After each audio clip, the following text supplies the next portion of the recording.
Welcome to the Zach on Leadership Podcast. I am your host, Zach Hughes. Today's episode is entitled, What to Do When You've Been Left Hanging? Leadership Attitudes for Missed Recognition. Hello, Zach on Leadership listeners. I took a few weeks off to enjoy some family time and new adventures, but now I'm back at it. Many of you have heard the leadership axiom, take all the blame, share all the credit. It's good advice. It speaks to the importance of accountability, recognition, and humility. These leadership attributes are very visible. If you have work to do in these areas, everyone around you likely knows it. I've written previously on blame and accountability. I experienced a lot of lessons early in my leadership career that taught me well. I've included a link to that article in the show notes. You can check it out to see the pitfalls and learn how to address them. Now let's talk about credit. Leaders are among the most visible people in an organization, so they are often targeted for recognition of success. Most know that they should share the credit, but I've seen that go down a few different ways. Number one, some leaders appear like an actor, giving an Oscar acceptance speech. They bask in the lights, cameras, and multitudes giving their undivided attention and admiration. Out of courtesy, they mention a few names and teams that help them achieve their success. It's nice but nominal. 2. Other leaders receive recognition for success on behalf of their team, and it looks nothing like an Oscar acceptance speech. They go out of their way to clearly state something like this.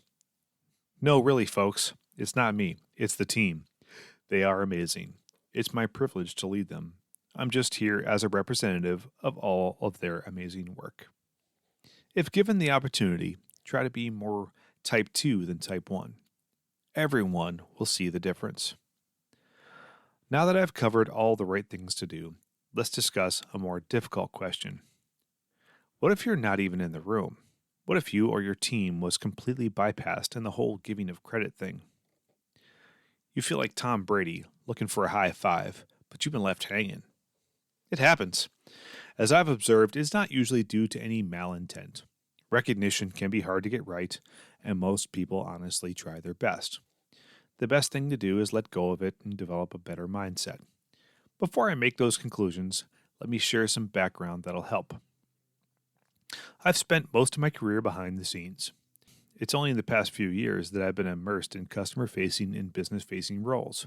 Before that, I happily plodded along in the back office of IT, enabling everyone else's success.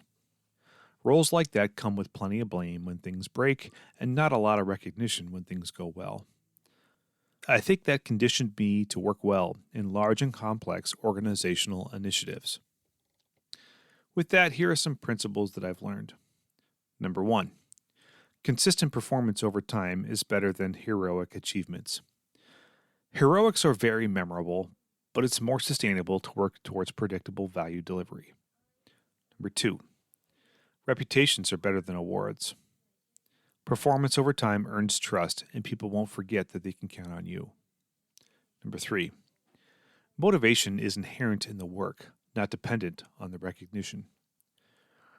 The work we do is worth doing, whether or not any fancy recognition comes along. It's the satisfaction of a job well done that keeps people going. Any motivation boost from one-time recognition fades quickly. Number 4. Servant leaders derive joy from seeing their customers win. We don't work for ourselves, we are working for others. When they win, we rejoice.